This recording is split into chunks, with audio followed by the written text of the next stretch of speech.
साने model town की तुसां गल कीती साने मॉडल टाउन भी हमेशा सियासी मकासद वास्ते इस्तेमाल होया ना देखो धरने जिन्हां दा तुसीं हवाला देते हो वो धरना पोलिटिकल मोटिवेटेड रहे उन्हां धरनियां दे पिछे कुछ होर मकासद रहे ने इस मुल्क में मुतनासिब नुमाइंदगी ते आवाज़ हमेशा वो सियासी जमात उठाती रही है जिस कोल उस ऐसे मेंबर नहीं होए या जिस कोल इतना वोट बैंक नहीं होया कि वो अपने आप एमर्ज कर सके एक सियासी कुवत के तौर के उत्ते उन्हां दे खिलाफ ते प्रोडक्ट हुंदा है एक जबर दा जबर दे निज़ाम दा पाकिस्तान में कोई ऐसा जबर दा निज़ाम नहीं तुसा शिकायत हो सकती हैं तुसा दे निज़ाम के अंदर कमियां हो सकती हैं इसमें कोई शक भी नहीं 10 साल के अंदर मेरा एक सवाल है तुसा उत्ते कि आम आदमी के डिलीवर किया है आम आदमी कोई डिलीवर भी नहीं किया इस निज़ाम ने ख्वाह पीपल पार्टी की हुकूमत हो नून लीग की हो PTI की हुकूमत हो आम आदमी उस डिलीवर नहीं किया अज तुसां दे मुल्क की सूरत हाल है कि तुसां दा मुल्क डिफाल्ट के करीब तरीन चला गया डॉक्टर साहब ने एक मुतबादल निज़ाम दिता है जड़ा तुसां दी मुकामी इस्टैबलिशमेंट जड़ा है वो कबूल नहीं किया और खान साहब 2014 के धरने की 20 मिनट की मुलाकात भी उसके अंदर ढेर होए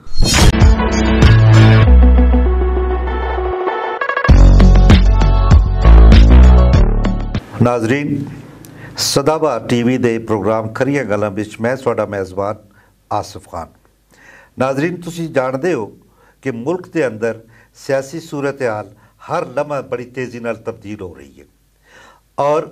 मुल्क बड़ी तेज़ी दे नाल इंतखाबात की तरफ बढ़ रहे हैं ना सवाल ये पैदा होता है कि क्या साडे मुल्क विच इस वक्त माशी सूरत हाल के पेश नज़र असी किसी भी इंतखाबात के मुतमल हो सकने हैं या ना हो सकते मैं इस सिलसिले में गलबात करने वास्ते अपने स्टूडियो में दावत दी है अवामी तहरीक के एक बहुत ही सरगर्म और बहुत ही स्कॉलर पोलिटिकल वर्कर जनाब नसीर खान जदून शुक्रिया सर आसिफ भाई बहुत शुक्रिया नसीर खान तुसी पहले तो मैं सब तो पहले तहरीक मिनाजुल कुरान जिस नाल तुहाडा बड़ा गहरा ताल्लुक है उसके हवाले नाल तुहाडे कोल एक सवाल कर सा कि तहरीक मिनाजुल कुरान दावेदार है एक सियासी इनकलाबी तहरीक थी लेकिन अज इतना अरसा गुजरने के बावजूद भी वो अपने इस नारे नाल इंसाफ नहीं कर सकी वो इस मुल्क के अंदर किसी तहरीक की किसी इनकलाब की किसी सियासी इनकलाब की कोई बुनियाद नहीं रख सकी इसकी क्या वजह है आसिफ भाई बिस्मिल्लाहिर्रहमानिर्रहीम मैं सब तो पहले तो सदाबहार TV तुसां दा मशकूर हाँ तहरीक मिनाजुल कुरान बेसिकली साड़ा एक मजहबी विंग है NGOs है पाकिस्तान अवामी तहरीक साड़ा सियासी विंग है और पाकिस्तान अवामी तहरीक 89 में जो वेले कायम हुई है साढ़े कायद डॉक्टर मोहम्मद तारिक काजी साहब ने कायम की है असा उस वेले एक विजन दिता है कि जब तक मौजूदा निज़ाम तब्दील नहीं होता तब तक इस मुल्क तरक्की नहीं कर रखनी और उस वास्ते असा एक तो 2 इलेक्शन भी लड़े 90 का इलेक्शन लड़े असा पाकिस्तान की तीसरी बड़ी सियासी कुवत हैं 2002 का इलेक्शन लड़े जिस पर असा सिर्फ एक सीट मिल सकी है और उस तो अलावा असन दे कायद ने तुसीं जिहड़ी गल करदे हो इनकलाब दे विजन दी 23 दिसंबर 2012 मीनारे पाकिस्तान ते लखां हाँ लोगों की मौजूदगी बिच इस मुल्क की जड़ा मौजूद नहीं असी उस पासे आने अमा मेरे सवाल असल ये कि तुसी निज़ाम बदलो ये नारा ते देंदे हो ना लेकिन इसे निज़ाम के अंदर रह के तुसी इलेक्शन लड़ते हो ना तुसी नारा जरूर देंदे हो लेकिन एक मुतबादल निज़ाम कोई भी नहीं देता आज तक तो सर वही तुसां गुजारिश करना कि उस बिच मुतबादल निज़ाम असां पेश किया है फिर 2013 बिच इस्लामाबाद के अंदर पीपल पार्टी के दौर बिच असां एक इंतखाबी इस्लाहात वास्ते धरना दिता है और उस धरने बिच असां इस जड़े इमरान खान साहब उन्होंने भी दावत दी है नहीं आई फिर 2014 बिच असां एक और धरना दिता है नवाज शरीफ के दौर देखो जनाब वो जो धरने जिन्हों का तुसी हवाला देते हो वो धरना पोलिटिकल मोटिवेटेड रहे उन्होंने धरनों के पिछे कुछ होर मकासद रहे उन्होंने धरनों के पिछे कदे भी एक नए निज़ाम का तारफ नहीं रहा ना सर तुसां दी इतला वास्ते अर्ज है कि उन्होंने धरनों पिछे टोटल असां जिहड़ा निज़ाम दिता है 2014 के धरने बिच भी असां ने एक नया निज़ाम पेश किया है देखो जी 2014 के धरने का जिस वक्त तुसी हवाला देसो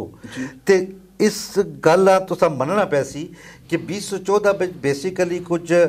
पाकिस्तान के अंदर कुछ कुवत ने फैसला किया है इमरान खान के जरिए एक धरना देने देना ठीक है जी तुसा उसका सपोर्ट किया तुसी उसे कजन बने हो सर देखो ना ये तारीखी हकायक तुसी उसे कजन बने हो ना हाँ जी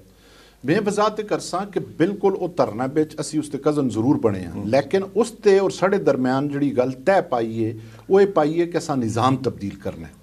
और तुसां दी इतला इख्तियार से कि तुसां याद उसी 2014 के धरने बिच साने मॉडल टाउन 14 लोग साढ़े शहीद होए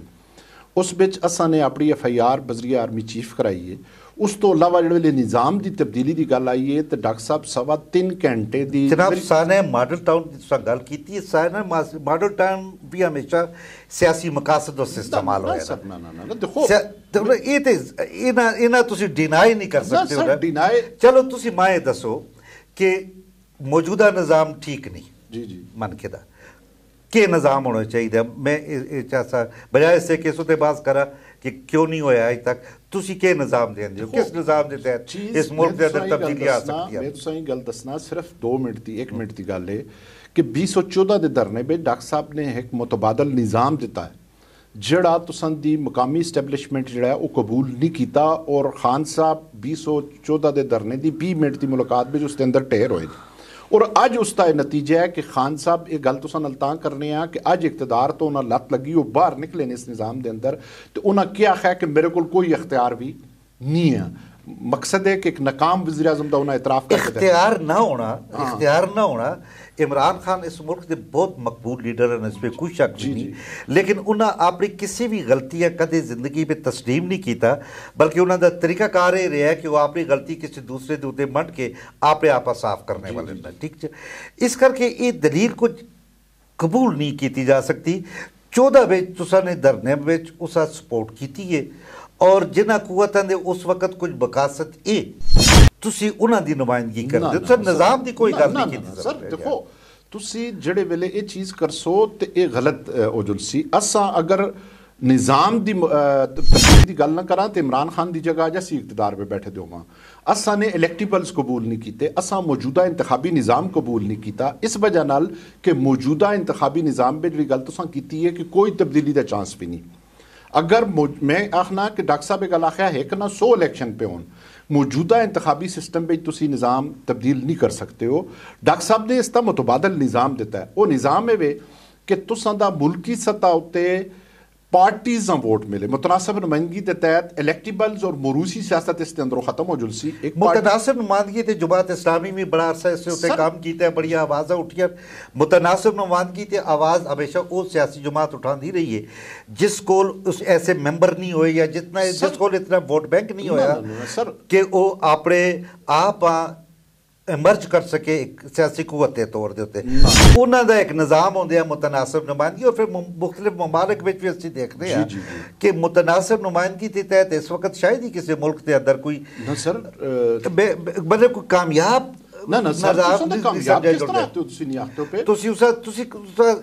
मेरा मकसद है कि जो तुसाडा पार्लिमानी निज़ाम मौजूद है जी जी ठीक जी इससे अंदर रह के तुसा अज तक इतना 40 साल दे सियासी जदोजहद तो बाद किड़ी एक कामयाबी है जिसा तुसी क्लेम कर सकते हो कि जी ये साड़ी तहरीक की कामयाबी सर देखो मैं मौजूदा इंतखाबी निज़ाम के अंदर कोई भी इनकलाबी जमात या नजरियाती जमात जड़ी हो आगे नहीं निकल लगती उसकी एक बुनियादी वजह है सर तुसी इस निज़ाम बेच इलेक्शन लड़ते हो ना इसका मतलब है तुसी उसे कबूल करते हो ना सर इलेक्शन बेसिकली इस निज़ाम के अंदर रह के लड़ने का जो मकसद है वो लोगों एक शऊर और आगाही देना असी जो भी इलेक्शन लड़ने हैं उसके अंदर ये असी शऊर और आगाही देने हैं मौजूदा इंतखाबी निज़ाम के अंदर तुसी देख करो कि अगर किसी एक MNA या MPA का इलेक्शन लड़ने वास्ते कम अज़ कम तुसा 10 तो 15 करोड़ रुपया चाहिए उस तो अलावा तुसी इलेक्शन नहीं लड़ते हो मौजूदा इंतखाबी निज़ाम ते सरमायादार जगीरदार वडेरा और सनतकार का इंतखाबी निज़ाम ये तो सियासी हकायक ग्राउंड रियलिटीज़ मेरा सवाल सिर्फ तुसाडे दे उत्ते ए वे कि तुसी जिस वक्त ये गल करते हो कि 10 या 15 करोड़ रुपया लगता है ठीक जी या तुसी सियासी शऊर की गल करते हो या एक तरबियत की गल करते हो असी जरा जायजा के ना सियासी तारीख अपनी सियासी जमात की तारीख का ना पीपल्स पार्टी आ हालात का उन्हें ठीक फायदा उठाया है ठीक नारा लाया है और पूरे मुल्क में पीपल्स पार्टी चली गई है यही सूरत हाल रही है मुस्लिम लीग नवाज दी और वो नारा कह रहे हैं उनारा जिस वक्त तक वो प्रो इस्टैबलिशमेंट की पार्टीज हैं तो उन्हों की मकबूलीयत महदूद रही है। जिस वक्त वो एंटी इस्टैबलिशमेंट के तौर के उत्ते सामने आए तो उन्हें आवाम ने कबूल किया। उन्होंने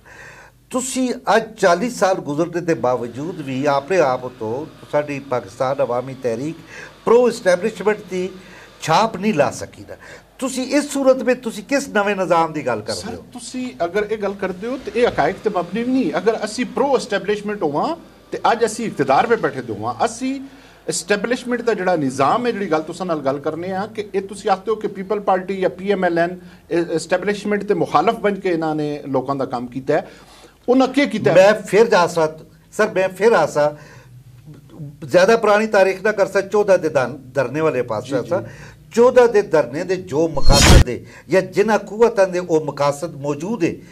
उन्हें तुसा सपोर्ट करने वास्ते कनेडा पिछों तुसी आंदे हो पे तुसी किस तरह क्लेम करदे हो कि असी प्रो एस्टैबलिशमेंट ना? सर असी प्रो एस्टैबलिशमेंट होवां ते 14 दे धरने विच जिहड़ी आफर इमरान खान ना होई वो असां भी होई है। असां ने वो कबूल नहीं की। डॉक्टर साहब आखिया कि मैं निज़ाम की तब्दीली चाहना। अगर ये निज़ाम तब्दील नहीं होता तो असी होर वेट कर सां, असी कौम का शऊर बेदार कर सां। और उस वास्ते साडी जमात इस वक्त 25,000 तलीमी मुराकज़ जिहड़े नु कायम कर देन। और दुनिया भी याद रखो कि तब्दीली या इनकलाब फकत एक जमात नहीं आ सकती जब तक उस मुल्क की आवाम के अंदर वो शऊर बेदार ना हो सी, ते तब तक वो तब्दीली किसी भी नहीं आ सकती। सिर्फ एक गल दसो, एक मुल्क जिसमें जमहूरी निज़ाम मौजूद हो, भले वो जमहूरी निज़ाम कामयाब ही हो ना, उस मुल्क में इनकलाब आ किस तरह सकता? इनकलाब तो प्रोडक्ट होंदा है एक जबर दा, जबर दे निज़ाम दा ना। पाकिस्तान में कोई ऐसा जबर दा निज़ाम नहीं। तुसा शिकायत हो सकती हैं, तुसाडे निज़ाम के अंदर कमियां हो सकती हैं, इसमें कोई शक भी नहीं। उन्हें खामियां दूर किया जा सकता है। इनकलाब ते इतने किस तरह पॉसिबल है कि तुसी कोई इनकलाब इत्थे आन सो? ये ते मेरी समझ तो खान साहब असल तुसां दी भी काफ़ी एज है और जिस निज़ाम की तुसी गल करते हो कि उसके अंदर खामियां, वो खामियां नहीं, ये निज़ाम मुर्दा हो चुका है। इस निज़ाम ने 75 साल के अंदर, मेरा एक सवाल है तुसां उत्ते कि आम आदमी के डिलीवर किया है? आम आदमी कोई डिलीवर भी नहीं किया इस निज़ाम ने। ख्वाह पीपल पार्टी की हुकूमत हो, नून लीग की हो, PTI की हुकूमत हो, आम आदमी उस डिलीवर नहीं किया। अज तुसां दे मुल्क की सूरत हाल है कि तुसां दा मुल्क डिफाल्ट के करीब तरीन चला गया। कर्जे किस के दिन? आम आदमी नहीं किते। तुसां दे सारे जितने जागीरदार, आमर वडेरे, सरमायादार इन्हां के दिन। ये वो चीज होंदी है कि जिहड़े वेले कौमां दे जनाब कर्जे तो साडी रियासत किंदी है सर। रियासत मेरी और रियासत अपनी जरूरियात के तहत कर्जे सर साडी माशियात देखो, साडी माशियात अज कदे साडा मुल्क डिफाल्ट के करीब है तो इस विच एक बहुत बड़ी कंट्रीब्यूशन PTI की मौजूद है। ठीक जी। और उसे PTI की मौजूद है कि जिसा सपोर्ट करके तुसा इस मकाम के उत्ते पहुंचाया ना, तुसी आपने आप बरियो जिम्मा किस तरह करार दे सकते हो? मेरी रिक्वेस्ट है सुनो, देखो असां PTI दी किस किहड़ी सतह ते सपोर्ट कीती है? ये खाली PTI का दौर नहीं, पाकिस्तान का 75 साला जिहड़ा दौर है उसके अंदर कर्जे किते गए। इन्हां कर्ज़िਆਂ ਦੇ मुतबादल तुसां दे मुल्क के अंदर किहड़ा ज़रिया इनकलाब है? तुसी मैं सिर्फ ये दसो, मेरे कोलों ज्यादा तो तुसी बोल तुसी बस सिर्फ ये दसो, तुसी बस सिर्फ तुसी आगे तुसी सिर्फ ये बात दसो कि तुसी आते हो ना कड़ी सपोर्ट ना। सर मैं एक छोटी मिसाल, साना मॉडल टाउन जी बड़ा अफसोसनाक वाक़या, इसमें कोई शक भी नहीं। अगलबन 14 शहदा मौजूद है। तुसा हमेशा बड़ी अच्छी तरह इस्तेमाल किया, लेकिन नून के दौर में, मुस्लिम लीग नवाज के दौर में 4 साल थोड़ी हुकूमत टिकी रही है। इन वे इस बिच तुसा उस वाक़या मंतकी इंजाम तक पहुंचाने तक क्या किया? असां बिल्कुल उस दौर में भी एहतजाज किया है। फिर डॉक्टर साहब खुद सुप्रीम कोर्ट में पेश होए। जिस मुल्क का chief justice of supreme court ये गल आखे बिस्मा साड़ी बच्ची हाँ कि बेटे तुसी तालीम हासिल करो, तुसा इंसाफ देना साड़ा काम है। और डॉक्टर साहब आखे तुसी रोडा ते ना निकलो तो उसका इंसाफ असी देसां। जिस मुल्क का आर्मी चीफ वादा करे कि इंसाफ असी देसां, तुसी मैं दसो उस बाद कानूनी नुक्ता नज़र तो हाँ अगर असी इसके खिलाफ असला चाह करने, असी इसके खिलाफ जलाओ गिराओ करने, फिर असी कानून की वायलेशन करने। साडा इस वक्त भी जिहड़ा केस है सुप्रीम कोर्ट और हाई कोर्ट के अंदर चलता पिया और करोड़ों रुपए असी उस उत्ते ला चुके हैं वकला दी मद विच। पाकिस्तान दा अदल दा ਜਿਹੜਾ ਨਿਜ਼ਾਮ ਹੈ ਉਸ ਦੇ ਅੰਦਰ ਇਹ ਸੂਰਤ ਹਾਲ ਹੈ ਕਿ ਸੁਪਰੀਮ ਕੋਰਟ ਇੱਕ GIT ਬਣਾਉਂਦੀ ਹੈ ਔਰ ਹਾਈ ਕੋਰਟ ਉਸਾ ਮੁਅੱਤਲ ਕਰ ਛੋੜਦੀ ਹੈ। ਫਿਰ ਇਮਰਾਨ ਖਾਨ ਦੇ ਦੌਰ ਦੇ ਅੰਦਰ ਵੀ ਅਸਾਂ ਨੇ ਮੁਖਤਲਿਫ ਜਗ੍ਹਾ ਤੇ ਡਾਕਟਰ ਸਾਹਿਬ ਦੇ ਖਿਤਾਬਾਤ ਹਨ ਕਿ ਅਸਾਂ ਇਸ ਚੀਜ਼ਾਂ ਪ੍ਰਮੋਟ ਕੀਤਾ ਹੈ ਕਿ ਬਈ ਅਗਰ ਅਦਾਲਤਾਂ ਦੇ ਜਿਹੜੇ ਮਾਮਲੇ ਨੇ ਉਹ ਤੁਸੀਂ ਦਰੁਸਤ ਨਹੀਂ ਕਰ ਸਕਦੇ, ਉਹ ਅਦਾਲਤੀ ਮਾਮਲੇ ਨੇ, ਲੇਕਿਨ ਉਹ ਕਾਤਲ ਜਿਹੜੇ ਉਸ ਦੇ ਅੰਦਰ ਅਫਸਰਾਨ ਹਨ ਉਹਨਾਂ ਤੁਸੀਂ ਪ੍ਰਮੋਟ ਕਿਉਂ ਕੀਤਾ ਹੈ। ਅੱਜ ਤੁਸੀਂ ਦੇਖ ਕੇ ਨੋ ਕਿ ਇਮਰਾਨ ਖਾਨ ਸਾਹਿਬ ਇਸ ਵਕਤ ਅਕੇਲੇ ਪਾਕਿਸਤਾਨ ਵਿੱਚ, ਅੱਜ ਪਾਕਿਸਤਾਨ ਅਵਾਮੀ ਤਹਿਰੀਕ ਕਿਉਂ ਨਹੀਂ ਖਲਤੀ ਦੀ ਉਹਨਾਂ ਨਾਲ ਕਿ ਇਮਰਾਨ ਖਾਨ ਸਾਹਿਬ ਨੇ ਨਾ ਉਹਨਾਂ ਲੋਕਾਂ ਕੋਈ ਸਜ਼ਾ ਦਿੱਤੀ ਹੈ ਬਲਕਿ ਉਹਨਾਂ ਪ੍ਰਮੋਟ ਕੀਤਾ ਹੈ। ਔਰ ਅੱਜ ਵੀ ਖਾਨ ਸਾਹਿਬ ਜਿਹੜੇ ਵੇਲੇ ਇਕਤਦਾਰ ਕਿਦਾ ਖਾਨ ਸਾਹਿਬ ਤੇ ਸਾਨਿਆ ਮਾਡਲ ਟਾਊਨ ਤੇ ਖਾਮੋਸ਼ੀ ਦੇ ਨਾਲ ਕਿਦਾ ਕਿ ਤੂੰ ਖਾਮੋਸ਼ ਰਹਿ ਸੇ, ਔਰ ਖਾਨ ਸਾਹਿਬ ਅੱਜ ਵੀ ਸਾਰਿਆਂ ਦਾ ਨਾਂ ਕਿਦਾ, ਪਰਸੋਂ ਜਨਰਲ ਬਾਜਵੇ ਦਾ ਚਾਹ ਕਿਦਾ ਲੇਕਿਨ ਸਾਨਿਆ ਮਾਡਲ ਟਾਊਨ ਦਾ ਉਸਦਾ ਨਾਂ ਨਹੀਂ ਕਿਦਾ। ਇਸ ਤੇ ਮੇਰੀ ਇੱਕ ਰਿਕੁਐਸਟ ਸੁਣੋ, ਸਾਡੀ ਸਟਰਗਲ ਬਦਸਤੂਰ ਇਨਸਾਫ ਵਾਸਤੇ ਜਿਹੜੀ ਉਹ ਜਾਰੀ ਹੈ, ਕਿਉਂ ਕਿ ਅਗਰ ਅਸੀਂ ਮੁਲਕ ਤੇ ਕਾਨੂੰਨ ਦੀ ਵਾਇਲੇਸ਼ਨ ਕਰਸਾਂ, ਅਸੀਂ ਡੰਡੇ ਦੇ ਜ਼ੋਰ ਤੇ ਇਨਸਾਫ ਕੇ ਇਨਸਾਨ ਤੇ ਫਿਰ ਮੁਲਕ ਦੇ ਅੰਦਰ ਅਫਰਾ ਤਫਰੀ ਜਿਹੜੀ ਉਹ ਮਚੁਲ ਸੀ ਔਰ ਕਿਸੇ ਵੀ ਮਾਸ਼ਰੇ ਦੇ ਅੰਦਰ ਇਸ ਤਰ੍ਹਾਂ ਦਾ ਇਨਸਾਫ ਜਿਹੜਾ ਉਹ ਨਹੀਂ ਹੋਗਤਾ। ਹਾਂ ਸਾਡੀ ਸਟਰਗਲ ਅਦਾਲਤੀ ਸਟਰਗਲ ਅਗਰ ਕਮਜ਼ੋਰ ਹੈ, ਅਸਾਂ ਉਸ ਕੇਸ ਪੈਰਵਰੀ ਨਹੀਂ ਕੀਤੀ, ਫਿਰ ਅਸੀਂ ਉਸ ਤੇ ਮੁਜਰਮ ਹਾਂ, ਉਹ ਬਦਸਤੂਰ ਸਾਡਾ ਜਾਰੀ ਹੈ ਔਰ ਉਸ ਵਾਸਤੇ ਅਸੀਂ ਇਨਸ਼ਾਅੱਲਾ ਹਰ ਸਤਹ ਉੱਤੇ ਸਾਡੀ ਜਮਾਤ ਔਰ ਸਾਡਾ ਲੀਡਰ ਜਿਹੜਾ ਉਸ ਵਾਸਤੇ ਉਹ ਜੁਲਸੀ। नसीर खान, मैं थोड़ा जा अपने मौजू मकामी सियासत की तरफ मोस्ट वेलकम। ठीक जी, मकामी सतह ਦੇ ਉੱਤੇ ਤੁਸੀਂ ਖੁਦ ਵੀ ਇਲੈਕਸ਼ਨ ਲੜੇ ਹੋ, ਤੁਸੀਂ ਇਸ ਤੋਂ ਪਹਿਲੇ ਵੀ ਤੁਹਾਡੇ ਸੂਬਾਈ ਸਤਹ ਦੇ ਵੀ ਉਮੀਦਵਾਰ ਰਹੇ, ਲੇਕਿਨ ਕਦੇ ਵੀ ਕੋਈ ਕਾਬਲੇ ਜ਼ਿਕਰ ਵੋਟ ਤੁਸਾਂ ਨਹੀਂ ਮਿਲਿਆ ਨਾ। ਸਹੀ ਹੈ, ਠੀਕ ਜੀ। इसकी वजह ਇਸ ਦੀ ਵਜ੍ਹਾ ਮੈਂ ਤੁਸਾਂ ਫਿਰ ਉਹੀ ਗੱਲ ਆਖਸਾਂ ਕਿ ਸਾਡਾ ਮਾਸ਼ਰਾ ਜਿਹੜਾ ਹੈ, ਸਾਡੇ ਲੋਕ ਜਿਹੜੇ ਜਬ ਤੱਕ ਉਹਨਾਂ ਦੇ ਅੰਦਰ ਸਾਡੇ ਲੋਕ ਸ਼ਹੂਰ ਜਾਂ ਨਜ਼ਰੀਏ ਵੋਟ ਨਹੀਂ ਦਿੰਦੇ ਆਸਫ ਖਾਨ ਸਾਹਿਬ, ਸਾਡੇ ਲੋग ਐਨ मौके ते आके जनबा बरादरी धड़ा मतलब इस चीज़ में शामिल हो जुलते हैं। अज उसका नतीजा क्या निकलता है। मेरा तुसां अगे सवाल है कि हज़ारा तुसी डिस्ट्रिक्ट एबटाबाद आना किनो हज़ारे दे अंदर 75 साल बिच मां तुसी कोई एक मेगा प्रोजेक्ट दस छोड़ो, हज़ारे दे वज़ीर आला भी रहन, हज़ारे दे गवर्नर भी रहन, ये इन्हां लोकां दी सोच का नतीजा है कि इन्हां ही लोकां इन्हां वोट दिते ਤੇ ਉਹਨਾਂ ਲੋਕਾਂ ਉਹਨਾਂ ਬਦਲੇ ਵਿੱਚ ਕਹਿ ਦਿੱਤਾ। ਦੇਖੋ ਜ਼ਿੰਦਗੀ ਵਿੱਚ ਇੱਕ ਚੀਜ਼ ਦੇਖੋ ਕਿ ਜਿਹੜੇ ਵੇਲੇ ਤੁਸੀਂ ਇੱਕ ਨਜ਼ਰੀਆ ਕਿਨ ਕੇ ਟੁੱਟਦੇ ਹੋ, ਔਰ ਅਸੀਂ ਅਲਹਮਦੁਲਿਲਾ ਇਹ ਸਮਝਨੇ ਆ ਕਿ ਅਸਾਂ ਅਗਰ 2002 ਦੇ ਇਲੈਕਸ਼ਨ ਵਿੱਚ ਵੀ ਇਲੈਕਸ਼ਨ ਲੜਿਆ ਤੇ ਇੱਕ ਮੁਨਾਸਬ ਵੋਟ ਕੀਤਾ। ਮੈਂ ਖੁਦ ਤਹਿਸੀਲ ਦਾ ਇਲੈਕਸ਼ਨ ਲੜਿਆ। इज्तमाही विजडम ते चैलेंज ना करो ना, शऊर की गल करके। तो साडे सामने मुश्ताक गनी साहब मौजूदा स्पीकर जी जी मुसलसल इलेक्शन जितते जी जी ठीक जी, एक आम सतह तो उठ के उत्ते आए, वो कोई उतली क्लास नहीं कि जिसने आके ग्रैब किया हो, आम सतह के आदमी आम अवामी आदमी आखिर वो उन्हां दी एक मकबूलियत है ना जी जी, उन्हां दे वोटर के अंदर शऊर है, इस करके बार बार उन्हें जिता के आ। मेरी गल सुनो, देखो इस शऊर का नाम नहीं देखते हो, शऊर का नाम नहीं कि जिस कौम का माइंड होवे कि मेरी गली पक्की हो जुले, मेरी नाली पक्की हो जुले, मेरा मतलब है कि खंभा लग जुले। सर ये कौमी या सूबाई असैंबली के लोगों का काम नहीं, उन्हों का काम है कानून साजी करना, ये बलदियाती काम हैं। बेसिकली साडी कौम इन्हां चीज़ों तो महरूम रख के एक भुखे हैं जिहड़े वेले तुसीं आखसो जरा वो भुखा मरदा उसां आखसो ये रोटी दा नवाला चा दे, तो तुसां नाल हो जुलसी। मुश्ताक गनी साहब बिल्कुल एक निचली सतह तो उत्ते आए, लेकिन मुश्ताक गनी साहब दा इस वक्त जिहड़ा लेवल चला गया है, तुसीं जो ही इकतदार तो लैसन जितनी बड़ी करप्शन, जितनी बड़ी मतलब इस दे अंदर अकरवा परवरी, ये सारियां चीज़ां तुहाडे सामने आ जलसन। मेरा एक तुसां अगे सवाल है कि मुश्ताक गनी साहब स्पीकर रहे, सैकेंड की पोस्ट के पीके दी है। मेरा तुसां अगे सवाल है कि मुश्ताक गनी साहब इत्थे संती जोन कितने लाइन, छोटे संती जोन कितने लाइन, IT सेंटर कितने बढ़ाए, माइनिंग के हिसाब नाल हज़ारा बहुत बड़ा खिता है, उस विच उन्हें कितनी काम की है। चलो ऐसा मौका मिल रहा सी उन्हें को ये पूछा, लेकिन एक गलत है तुसी तस्लीम कर सो ना कि मुश्ताक गनी साहब जो थे किसी किस्म की माली बदनवानी दा सर ए तुसां दी खाम ना ना सर माली बदनवानी दा कोई तुसां दी खाम ख्याली, करप्शन दा इल्जाम सर ए तुसां दी खाम ख्याली है। मुश्ताक गनी साहब जितनी करप्शन की है एबटाबाद की तारीख में किसी सियासतदान नहीं की। मुश्ताक गनी साहब अगले जुमे तले लैसन, फिर तुसां ये पता लग सी कि यार इन्होंने माली करप्शन कितनी की है, इन्होंने अपने लोगों नवाजा कितने, TMA की सारी प्रॉपर्टी उन्हें बेच छोड़ी है। ये परसों तरसों शिमला पहाड़ी भी अपने संगी के थ्रू उसा मतलब 60-62 लाख रुपए दे छोड़े। ये चीज़ां उस वेले पता लगदियां जिहड़े वेले बंदा इकतदार तो बाहर निकल के आता है। दूई चीज़ ये कि साडे मुल्क के अंदर जिहड़ी साडी खासकर साडे इलाके के अंदर जिहड़ी कमजोरी है, इत्थे एक दूए की करप्शन उत्ते पर्दा पाया जुलदा है। अलहमदुलिल्लाह हुण लोकां दे अंदर ये शऊर आ गया है कि लोग उन्हां